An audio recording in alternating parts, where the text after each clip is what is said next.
Hey, welcome back. Today's story was written to me by a close friend of mine. It's based on his real childhood experience living in China. I've always known him to be special, but this was something unexpected. Here's what he wrote. My grandfather's passing brought back a lot of old memories. Some buried so deep in my brain that I thought I would never remember them again in my life. My father's side of the family was a mixed bunch. I was told that my ancestors were Taoists in old times, not in a philosophical way. They exorcised demons, used spells, and talked to ghosts and spirits. They were driven out of business when China took a firm stand embracing atheism, so they became sailors. With that said, the knowledge and practices didn't die out. They were still passed on to the eldest son of each generation.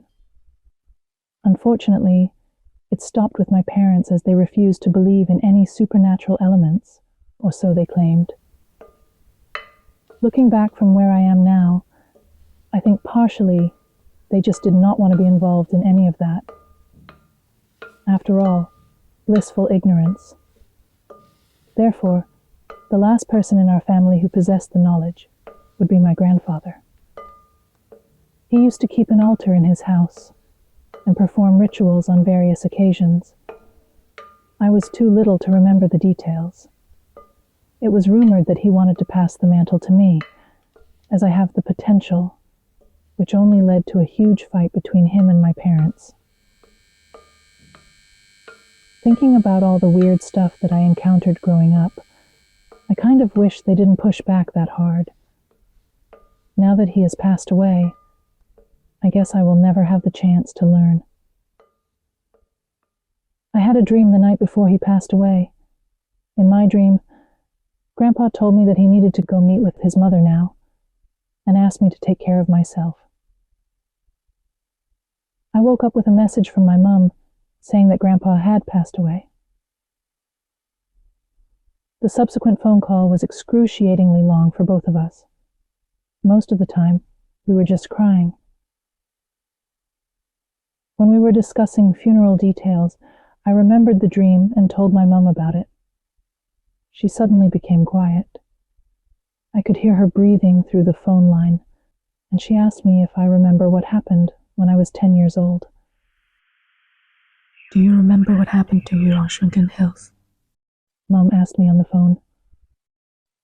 How can I ever forget? It was the summer of 2008. My father was a sailor, so he was rarely around, and my mom worked in an arcade every day until late nights. It was summer vacation, no school, no parents. What more could a kid ever ask for? It should be a summer to remember. Yes, indeed, it was a summer to remember, but not in a way that I want it to be. I had dinner at my grandparents' house as usual. Mum was supposed to pick me up after she finished her shift.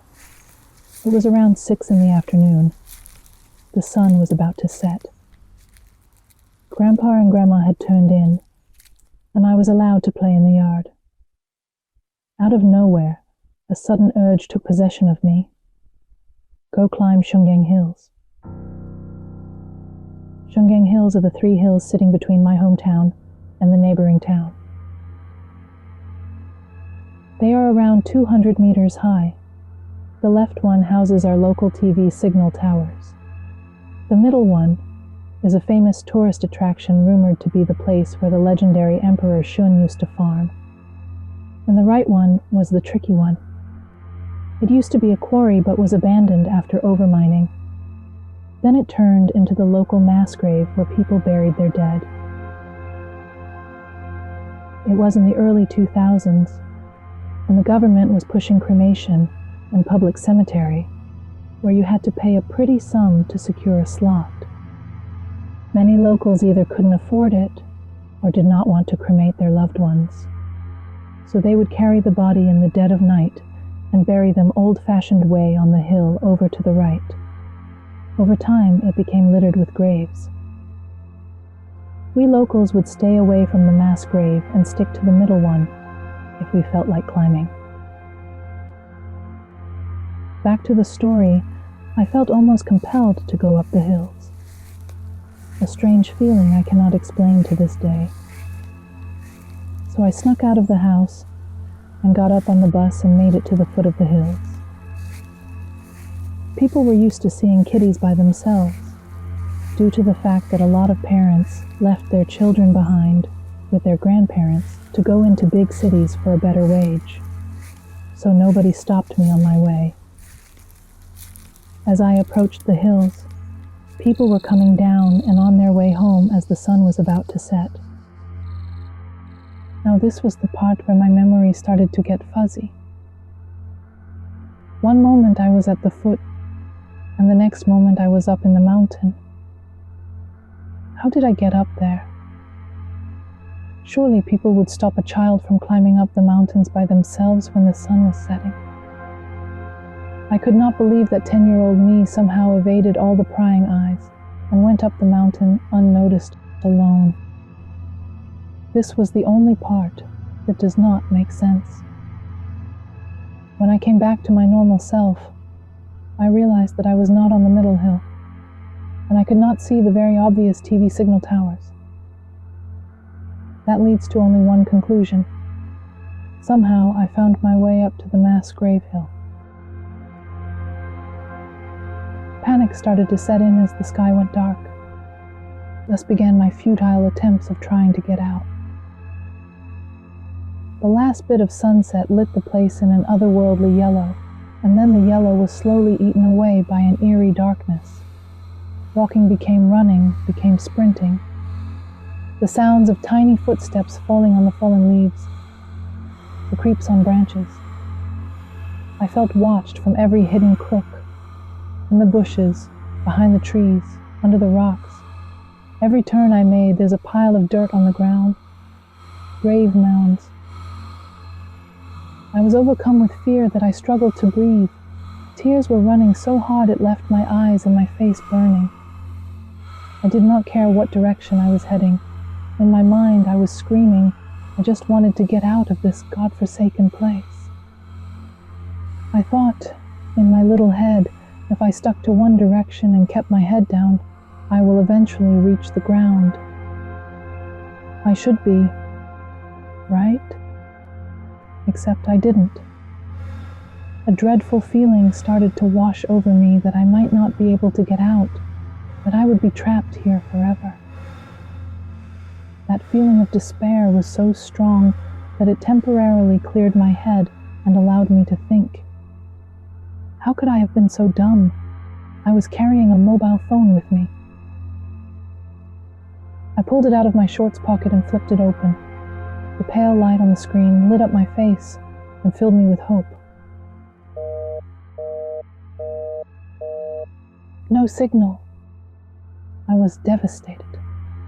The glimpse of hope was snatched away by an even deeper despair. I stopped thinking and started running like a lunatic. Why was I here? Why did it happen to me? Will I die here? My limbs were numb, my voice was coarse, and my face was burning. I must have been running, crying, and screaming non-stop. And suddenly, I felt a similar yet different feeling. It was like the voice that compelled me to come here by myself, yet this time it felt protective, almost like a guardian. I followed this strange feeling, navigating my way between the graves and the woods, trying my best not to look at all those tombs. For a while I thought I was going crazy, literally going back and forth, turning and turning back, walking in circles. My head was filled with all kinds of sounds, wind blowing through the leaves, branches touching together, strange howlings. All of them sounded like creepy whispers somehow. I tried my best to focus and finally found the place where the strange warm feeling was the strongest. a grave, overgrown with weeds. Because it was a place where people bury illegally, there was no tombstone that could tell me whom this grave belongs to. I never would have thought that I would find shelter near a freaking grave in the middle of the night, alone on the mountain. And yet, that was the cruel reality. I pulled out my phone and almost shrieked, full bar of signals. My hands were so shaky I had to make multiple attempts to just press one and call my mom. The phone was instantly picked up, and I was met with a voice so angry it was incandescent with rage. But God, was I happy to hear my mom scold me. I tried my best to explain the situation I was in, that I was somehow trapped on the grave hill, and no matter what I do, I cannot get out. I could hear my grandpa's voice in the background. It sounded like chanting. Mom must have come to my grandparents' house to pick me up and realized that I was gone. It was only now that I had remembered to look at the time. It was almost 10 p.m., meaning that I had been on this goddamn hill for hours. My mom's voice was like an adrenaline shot. I found command of my body again. Despite my mom asking me not to move, I started trying to go down the hill again. I knew this time it would work. I could almost hear a voice telling me that it is okay now. It only took me less than 30 minutes to reach the foot. I sat my ass on the ground. There were cuts on my legs and forearms as I was wearing a t-shirt and shorts. The adrenaline rush was over, and I was swept away with hunger and fatigue. By the time I finally saw my mom rushing towards me, I could feel nothing but numbness. To add to the mystery, Mom never scolded me after that, and we never spoke of it again, as if nothing ever happened.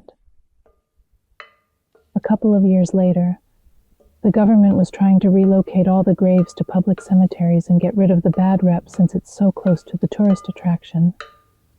My family was involved as well. That was when I learned that my great-grandmother, Grandpa's mom, was buried on that hill. Something had clicked in my head. Do you remember what happened to you on Shungeng Hills? Mom asked me on the phone. I do not believe in any of this, but I was so desperate. I asked Dad to do his thing to find you. Did Grandpa ask his mom's spirit to save his grandson from unknown forces? I have no answers.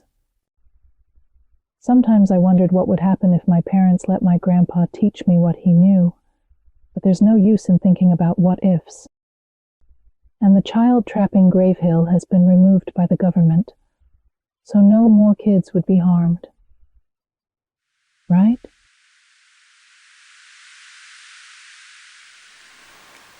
This story was brought to you by ravensbeak.